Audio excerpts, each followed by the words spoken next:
থানায় ঢুকে পুলিশ সদস্যদের বেধড়ক পেটানো হয়েছে। রাত 9:30টার দিকে কিছু সেনা থানায় ঢুকে পুলিশ সদস্যকে মারধর করেন। এতে করে থানার হাউস অফিসার সহ 5 সদস্য আহত হয়েছেন। ব্যবসায়ীকে অপহরণের পর 17 লাখ টাকা মুক্তিপণ নেয়ার অভিযোগে গোয়েন্দা পুলিশের 6 সদস্যকে আটক করেছে সেনাবাহিনী। এখানে 17 লক্ষ টাকা আছে না? জি। আচ্ছা ঠিক আছে। কাকে দিয়েছিল চেহারাটা আবার দেখাতে দেখি। এরা 3 জন নিয়েছিল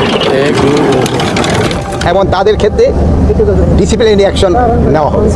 একদম উচিত সিদ্ধান্ত হয়েছে, উচিত শিক্ষা। সম্মানিত দর্শক মণ্ডলী, সেনাবাহিনীদেরকে ম্যাজিস্ট্রেসি দায়িত্ব এমনকি বিচারিক দায়িত্ব দেওয়ার পরে বিভিন্ন জায়গায় কিন্তু কিছু দুষ্কৃতিকারীদেরকে গ্রেপ্তার করেছে, এমনকি কঠিনভাবে পিটিয়েছে। আপনারা দেখেছেন এই ভিডিওতে, আপনাদেরকে দেখাবো যেখানে থানায় ঢুকে কয়েকটি অভিযোগ পাওয়ার পর পুলিশের উপর আক্রমণ করেছে সেনাবাহিনী, এমনকি কয়েকজন পুলিশকে গ্রেপ্তার করেছে, তাদেরকে বেধড়ক পিটিয়েছে।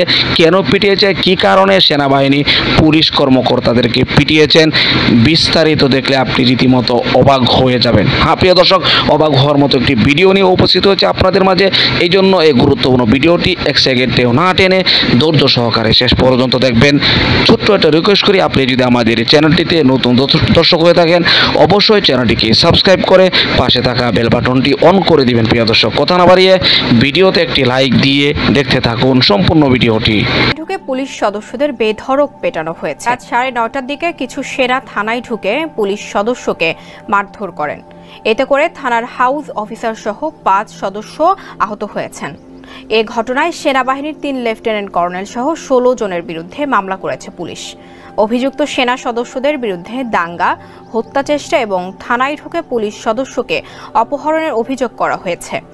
এছাড়াও পুলিশের অভিযোগে বলা হয়েছে, অস্ত্র ও পোশাক সহ 3 কর্মকর্তার নেতৃত্বে সেনারা অনুমতি ছাড়াই থানায় প্রবেশ করেন। এ সময়ে কোনো ধরনের উস্কানি ছাড়া থানার ভেতরে থাকা পুলিশ সদস্যদের মারধর করেন, এমনকি পুলিশ সদস্যদের লাঠিও মারেন তারা।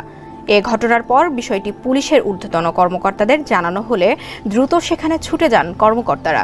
পুলিশ জানায়, আহত সদস্যদের উদ্ধার করে হাসপাতালে নেওয়া হয়েছে। অন্যদিকে সামাজিক যোগাযোগ মাধ্যমে এই ঘটনার একটি ভিডিও ভাইরাল হয়েছে। কক্সবাজারের টেকনাফে এক ব্যবসায়ীকে অপহরণের পর 17 লাখ টাকা মুক্তিপণ নেয়ার অভিযোগে কক্সবাজার গোয়েন্দা পুলিশের 6 সদস্যকে আটক করেছে সেনাবাহিনী। এ সময় উদ্ধার করা হয় অপহৃত ব্যবসায়ীকেও। টেকনাফ সাবরাং সেনা ক্যাম্পের ইনচার্জ মেজর নাজিম জানান, গতকাল সন্ধ্যায় টেকনাফ পৌরসভার 8 নম্বর ওয়ার্ড কাউন্সিলর মনিরুজ্জামানের ছোট ভাই গফুর আলমকে কক্সবাজার থেকে অপহরণ করে গোয়েন্দা পুলিশের সদস্যরা। এরপর তাকে মেরিন ড্রাইভে আটকে রেখে ক্রস ফায়ারের ভয় দেখিয়ে পরিবারের কাছ থেকে টাকা আদায় করে তারা। ভোরে মেরিন ড্রাইভ থেকে তাদের আটকের পর আইনগত ব্যবস্থা নেওয়ার জন্য পুলিশের কাছে হস্তান্তর করা হয়েছে। তারপরে স্যার আমারে আবার এদিকে নিয়ে গেছে, আবার একটা ইনফরমেশন পাইছে বলে তাদের সাথে আবার এদিকে নিয়ে গেছে, আমাকে চোখ বন্ধা। কিন্তু ওই আরেকটা ওই যে ড্রাইভার এরা আমার কিন্তু সহযোগিতা করছে, মানে এরা আরেকটা ছেলে আছে, এরা সহযোগিতা করতেছে যে দেখেন ছেলেটা খুব অমায়িক, মানে এদেরকে মানে কিছু নিলে নিয়ে সারিয়ে দিতে পারেন কিনা দেখেন, এদেরকে আরো গালাগালি করছে এরা।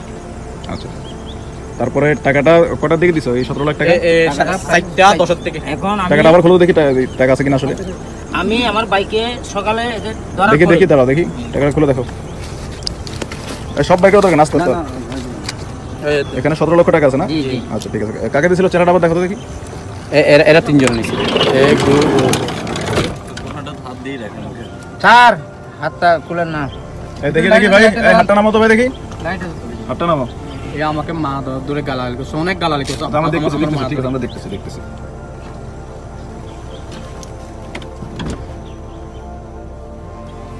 এটা কে মাঝখানে শুয়ে আছে? কে দেখি,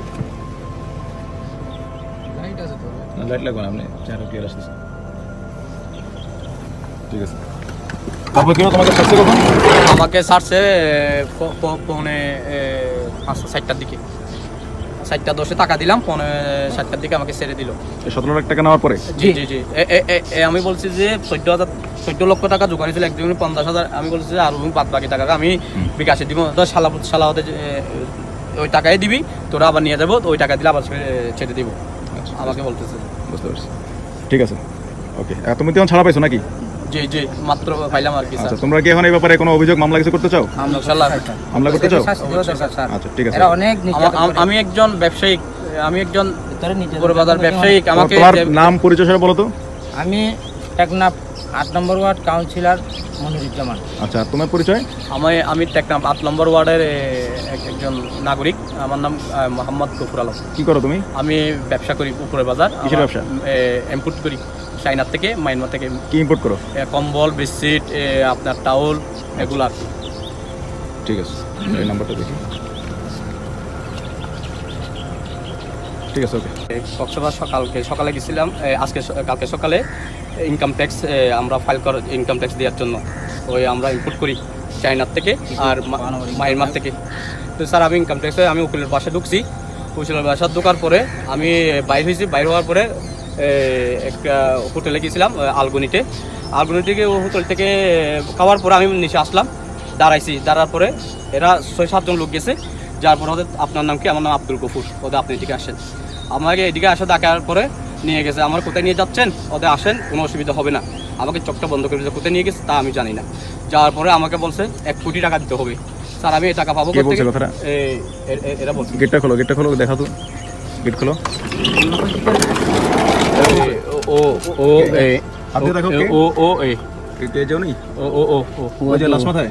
আপনার নাম কি?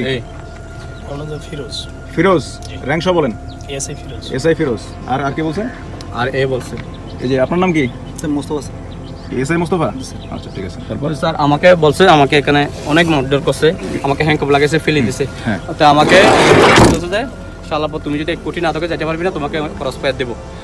তো তুমি কি জান চাও না টাকা চাও? আমাকে বলতেছে যে স্যার আমি তো এখন আমাকে অনেক ধমক দিছে, আমার 1 কোটি টাকা থেকে কমতেছে না, 1 কোটি টাকা থেকে কমতেছে না। আমি বলতেছি দেখেন আমি একজন ব্যবসায়িক, মানে উপরে বাজার আমার দোকান আছে, আমি আমার ডকুমেন্ট সব আছে। দেখেন হতে না শালাপো তুমি এইভাবে বিক্রি করো, আমি ইনফরমেশন পাইছি। ঠিক আছে, আপনারা ইনফরমেশন পাইছেন, ঠিক আছে, আমার এলাকায় আসেন, আমাদের টেকনাফ থানার প্রশাসন আছে, আপনারা এদের নিয়ে আমার এলাকা তদন্ত করেন। যদি আমার কোনো খারাপ ধরনের রিপোর্ট পান তাহলে আমাকে সরাসরি ক্রস ফায়ার দিয়ে দিবেন। প্রিয় দর্শক, আশা করি সম্পূর্ণ ভিডিওটি দেখলেন। ভিডিও দেখে বসে বুঝতে পেরেছেন বাংলাদেশে যে বর্তমান পরিস্থিতি চলছে, ডক্টর ইউনূস একজন মেহমানের মতো আছেন। সে কঠোরতায় যাচ্ছেন না, শুধু সেনাবাহিনীদেরকে দিয়ে দেশ নিয়ন্ত্রণ করতে চাচ্ছেন, কিন্তু এই সাবলীলভাবে এই বাংলাদেশ জনগণকে কন্ট্রোল করা যাবে না। আপনারা সকলে জানেন যেখানে এই গণ অভ্যুত্থানে হাজার হাজার মানুষের প্রাণ দিয়েছে, আর এই তাজা রক্তের বিনিময়ে দ্বিতীয়বারের মতো দেশ স্বাধীন হয়েছে। সেই স্বাধীন রাষ্ট্রে আবারও সাবেক প্রধানমন্ত্রী শেখ হাসিনাকে বাংলাদেশের প্রধানমন্ত্রী হিসেবে দেখতে চান। বাংলাদেশের অনেক জনগণ এমন আছেন, শুধু জনগণ না, পুলিশ কর্মকর্তারা এখনো পর্যন্ত অনেক পুলিশ রয়েছে, তারা কিন্তু ডিউটিতে আসছেন না, তাদের চাকরিতে ফিরে আসছেন না। কারণ একটাই, আপনারা জানেন এই 17 বছর যাবৎ যত পুলিশ এমনকি যত র্যাব সরকারি চাকরিতে যারা নিয়োগ হয়েছে তারা অধিকাংশই ছিলেন আওয়ামী লীগপন্থী, এমনকি তারা দল করে রাজনৈতিকবিদ, আওয়ামী লীগের নেতা। তাদেরকে যেহেতু নিয়োগ দিয়েছেন, এই জন্য কিন্তু তারা কোনো সময় চাচ্ছিল না এই দেশের সরকার পরিবর্তন হবে। তারা সারা জীবন, অর্থাৎ যতদিন শেখ হাসিনা বেঁচে থাকে ততদিন শেখ হাসিনাই বাংলাদেশের প্রধানমন্ত্রী থাকবেন, এই বিষয়টি নিশ্চিত ছিলেন। এই জন্য কিন্তু এই পুলিশ কর্মকর্তারা হঠাৎ করে তাদের ভক্ত, এমনকি তাদের কাছের মানুষ, তাদের মহাব্বতের ভালোবাসার মানুষ যখন পদত্যাগ করেছে তখন কিন্তু তাদের কষ্ট লেগেছে। এই জন্য তারা কিন্তু চাচ্ছে কিভাবে ডক্টর ইউনূস দেশ চালায় আমরা দেখে দিব, এমন একটি উদ্যোগ কিন্তু তারা নিয়েই কিন্তু এখনো পর্যন্ত তারা রাস্তাঘাটে, এমনকি তারা তাদের ডিউটিতে, তাদের কাজে ফিরছেন না। প্রিয় দর্শক, সেনাবাহিনী যে কাজটি করেছেন, কিছুদিন যাবৎ যদি এমন কাজ চালিয়ে যায়, হতে পারে দেশটির অনেক জায়গায় বিশৃঙ্খলা দূর হয়ে যাবে। প্রিয় দর্শক, এ বিষয়ে আপনার কি মতামত? আপনার মূল্যবান মতামতগুলো কমেন্ট বক্সে জানিয়ে দিবেন, এমনকি এই ভিডিওটি শেয়ার করে সকলের মাঝে ছড়িয়ে দিবেন। প্রিয় দর্শক, আজকের মতো এখানে শেষ করছি। ভালো থাকুন, সুস্থ থাকুন, আবারও দেখা হচ্ছে পরবর্তী ভিডিওতে।